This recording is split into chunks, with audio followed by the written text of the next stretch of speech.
Malaya மலேசியாவாக அங்கீகரிக்கப்பட்டதற்கு முக்கிய காரணம் இது மலாய்க்காரர்களின் நாடாக இருக்க வேண்டும் என்பதற்காக மட்டுமே என்று முன்னாள் பிரதமர் துன் டாக்டர் மகாதிர் முகமட் தெரிவித்துள்ளார். அரசியல் அமைப்பு சட்டம் உருவாக்கப்பட்டதும் அப்போதைய மலேயா மலேசியா என பெயரிடப்பட்டதும் வெறும் பெயர் மாற்றத்திற்கானது மட்டுமல்ல, அது மலாய்க்காரர்களின் ஆட்சி அதிகாரத்தையும் பாரம்பரியத்தையும் நிலைநிறுத்தவும் தான் என்பதை இப்போதைய அரசாங்கம் உணர்ந்திருக்க வேண்டுமென துன் டாக்டர் மகாதிர் முகமட் நினைவூட்டினார்.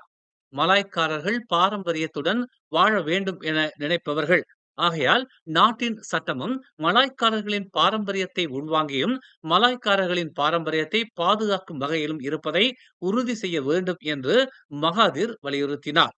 ஆனால் அண்மைய காலமாக மலாய்க்காரர்களின் பாரம்பரியத்தையும் மலாய்க்காரர்களின் உரிமையையும் கேள்விக்குறியாக்கும் வகையில் சட்டங்கள் திருத்தப்படுவதால் பாரம்பரியத்திற்கு முன்னுரிமை வழங்கும் மலாய்க்காரர்களின் தேர்வு என்னவாக இருக்கும் என்பதை தம்மால் கணிக்க முடியவில்லை என்றும் இது சட்ட மீறலுக்கு வழிவகுக்கும் என்றும் மகாதிர் எச்சரிக்கை விடுத்துள்ளார். மேலும் செய்திகளை தெரிந்து கொள்ள தமிழ் மலர் நாளிதழை பாருங்கள்.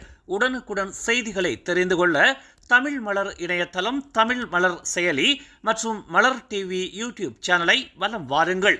எங்களோடு இணைந்திருக்க மலர் டிவியை பதிவு செய்து கொள்ளுங்கள். உறவுகள் மகிழ்ந்திட விருப்பம் மற்றும் பகிர்வு சேவையை சொடுக்கிடுங்கள்.